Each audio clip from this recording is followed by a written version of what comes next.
Boost Controller integrado na FT500 e FT500 Lite.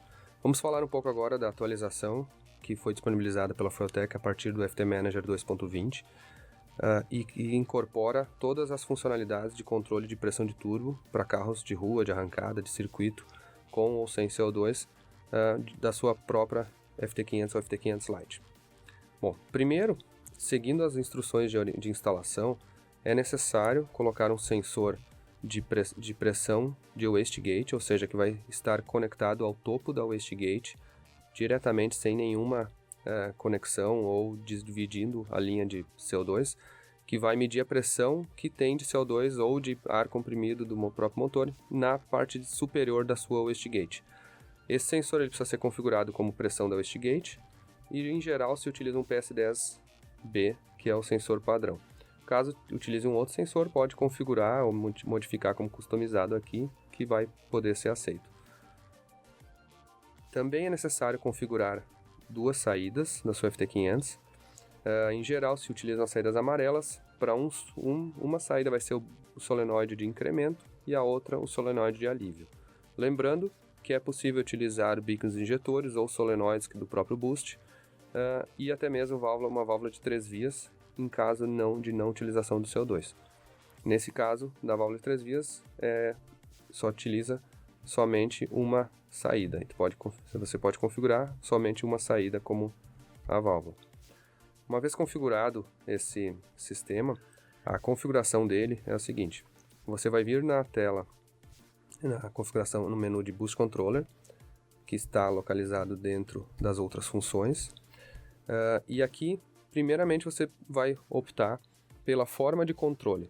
Ou seja, se quer configurar para um carro de arrancada, por exemplo, por tempo após o two-step, ou seja, vai configurar aqui, você entra na tabela, então, por exemplo, esse aqui é o tempo após soltar o botão do two-step. 0 segundos, meio segundo, 1 segundo, 1,5 e assim por diante, até o tempo máximo que quiser. Então você vai fazer uma curva pré-definida de pressão por tempo da wastegate. Lembrando que essa é uma pressão da wastegate, não a pressão de turbo. Então, por exemplo, esse carro aqui, numa hipótese de estar com 3,8 bar na cabeça da wastegate de CO2, ele, por exemplo, provavelmente vai gerar uma pressão diferente dessa. Aí, em alguns carros que tem muita contrapressão, vai gerar menos, ou seja, 3 bar de pressão de turbo, e carros que tem uma turbina com uma eficiência ou um tamanho maior, uma contrapressão menor, ele vai poder gerar até um pouco mais do que essa própria leitura, por exemplo, 4, alguma coisa de pressão. Essa tabela ela é mais simples, porque você pode editar ela, por exemplo, colocar, eu quero sair com mais pressão a partir dos 2 segundos, até os 2 segundos. Então, posso digitar aqui, posso colocar 1 bar, por exemplo, e ele vai sair com 1 bar e aí de 2 segundos vai começar a subir a pressão e vai atingir os 3,80 bar lá nos 5,5 segundos. Como qualquer outra tabela da Fueltech, você pode vir aqui em editar eixos e modificar os eixos. Por exemplo, se quiser colocar algum eixo a mais, você pode colocar até 32 eixos. Então posso vir aqui digitar um eixo em 0,2 bar para fazer uma transição mais rápida no início. Ele adicionou uma célula aqui. Posso mudar o valor que eu quiser, baixar, subir, ou seja, fazer uma curva da maneira que quiser. Voltando aqui na configuração do Boost Controller, outra maneira de utilizar é por marcha e RPM do motor. Essa é uma função muito útil para carros, por exemplo, carros com câmbio manual, que tem diferenças assim grandes entre a pressão da primeira e da segunda marcha. Nesse caso aqui a gente tem a pressão da primeira marcha por RPM, a pressão da segunda marcha por RPM, terceira marcha e quarta marcha. Nesse exemplo, a gente está usando, por exemplo, meio bar de pressão de pressão de CO2 em cima da wastegate na primeira marcha inteira. Se quisesse, por exemplo, subir a pressão aqui, poderia subir a partir de 7.000, eu quero 1 bar. Aqui, vamos botar a partir de 7.000, vamos dizer que queira 1 bar. Digito 1 direto e ele vai atingir 1 bar. E aí eu posso fazer, inclusive, uma rampa aqui e fazer a pressão subir progressivamente de meio bar até 1 bar de 5.000 RPM até 7.000 RPM. A forma de detecção de marcha não interfere na forma do boost, ou seja, não importa a maneira como a injeção estiver entendendo que está em primeira marcha, se seja por sinal de entrada, pelo sinal do gear controller ou por queda de RPM, por relação de câmbio, ele vai aplicar essa pressão nesse RPM de cada marcha.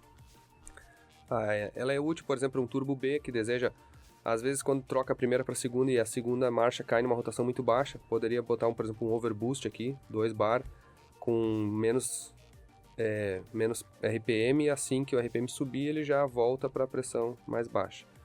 E terceira marcha e assim por diante. Outra opção é pôr marcha e tempo após a troca de marcha, ou seja, aqui eu tenho uma contagem de tempo que indica a entrada dessa marcha. Então, nesse caso aqui, 0 segundos a partir da entrada da primeira, da segunda, da terceira, da quarta, 0,2 segundos, 0,5, 0,8, 1,2, 1,5. E, ou seja, eu consigo fazer uma definição bem precisa de tempo após a troca. Então, quando o carro vai sair no sinal, ele vai sair com 0,2, 0,21, 0,23 bar, e assim por diante. Quando colocou a segunda marcha, ele já vai imediatamente para 0,85, depois vai para 0,93, 1,06 bar e assim por diante. Então, por exemplo, se quiser fazer uma entrada de segunda bem mais suave, eu posso colocar aqui um valor menor, por exemplo, 0,5 bar, e aí então vir com uma pressão mais forte. Ou se quiser fazer o contrário, pode colocar uma pressão maior e depois, quando meio segundo depois da troca de marcha, baixar essa pressão. Aqui é importante observar que os tempos, eles são para todas as marchas, e é a partir da troca de marcha. Então, tendo uma resolução dessas, por exemplo, em geral, os 2 primeiros segundos das marchas, eles são o que, onde se faz todas as transições de pressão, e a partir dali ele vai seguir exatamente esse tempo aqui. Se por alguma razão quiser vir e adicionar um tempo, ou aumentar esse tempo aqui, por exemplo, para 3 segundos, por exemplo, pode se adicionar, ele vai agora criar uma célula de 3 segundos, e vai fazer essa curva até os 3 segundos, e a partir daqui ele vai seguir essa pressão. Voltando aqui, a gente tem então outra opção que é um valor único de alvo. Ou seja, normalmente essa aqui é usada quando vai para o dinamômetro e quer fazer uma pressão única. Vai passar o carro com meio quilo de CO2, com 1 kg de CO2. Então, por exemplo, vem aqui, eu quero colocar 0,5 bar. Então, no momento que o boost control foi acionado, automaticamente ele vai segurar em meio bar de pressão de CO2 na wastegate e vai manter aquilo ali estável. Isso é muito útil para fazer um acerto no dinamômetro e descobrir todas as pressões e a potência do carro. Ou, se quiser uma outra forma, é por RPM do motor, independente da marcha. Então, nesse caso aqui, a gente vai programar qual que é a pressão que eu quero. Então, por exemplo, se é um carro que você tipo um comportamento, por exemplo, parecido com o do original, quiser usar um overboost, por exemplo, até 4.000 RPM, e depois ele vai gradativamente baixar a pressão de 4.000 a 7.000 e segurar em meio bar de CO2 ou de pressurização em cima da wastegate. Então, dessa forma aqui, não depende da marcha, em qualquer marcha ele vai depender apenas da rotação. Uma vez entendido esse tipo de controle, vamos agora para as outras configurações que a gente tem. Primeiro, a gente tem os alvos na arrancada, ou seja, o alvo de pressão de CO2 no two-step. Ou seja, quando apertou o two-step, qual é a pressão que eu desejo ir? Nesse exemplo aqui, a gente está usando 0,3 bar. Ou seja, ele vai pressurizar com 0,3 bar e vai manter pressurizado com 0,3 bar enquanto estiver no two-step. Aqui tem uma configuração diferente por three-step. Em alguns casos, quando se usa o three-step para, por exemplo, iniciar um burnout, alguma coisa assim. Aqui tem o alvo no burnout, propriamente. Esse aqui é muito útil porque tem carros que precisam andar com uma pressão muito mais alta no burnout para fazer um burnout com força mesmo, e tem carros que desejam usar, por exemplo, nada de pressão e querem usar um burnout mais suave, então pode botar 0 aqui. Isso aqui é automaticamente ativado quando se pressiona o modo burnout na FT500. Existe uma opção aqui do botão Boost+, que ele aumenta ou diminui o alvo.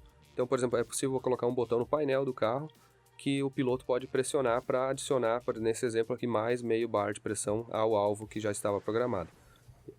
Isso aqui pode ser usado de diversas formas, seja para um boost manual, ou para adicional, ou até para um carro de rua que quer funcionar basicamente com base nesse botão.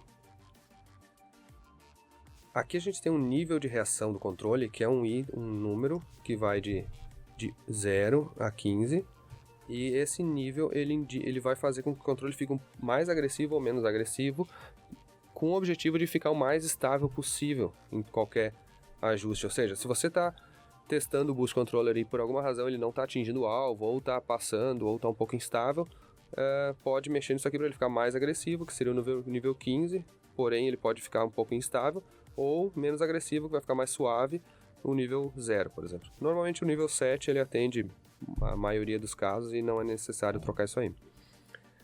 Aqui a gente já tem um grupo de configurações, que são todas as configurações, em geral, que se faz só a primeira vez.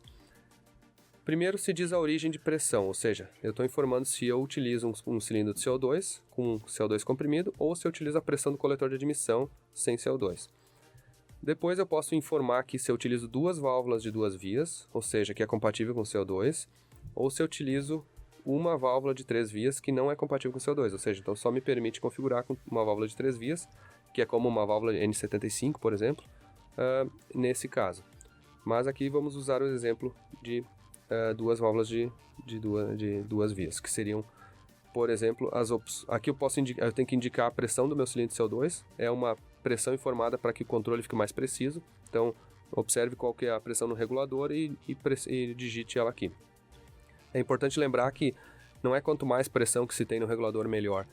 Normalmente a pressão do regulador da garrafa de CO2 deve ser usada levemente acima da máxima pressão configurada pelo mapa de pressão. Ou seja, se você está usando 4 bar de CO2 na wastegate lá no final de quarta marcha, não tem necessidade de botar mais do que 4,5 bar, por exemplo, aqui no CO2.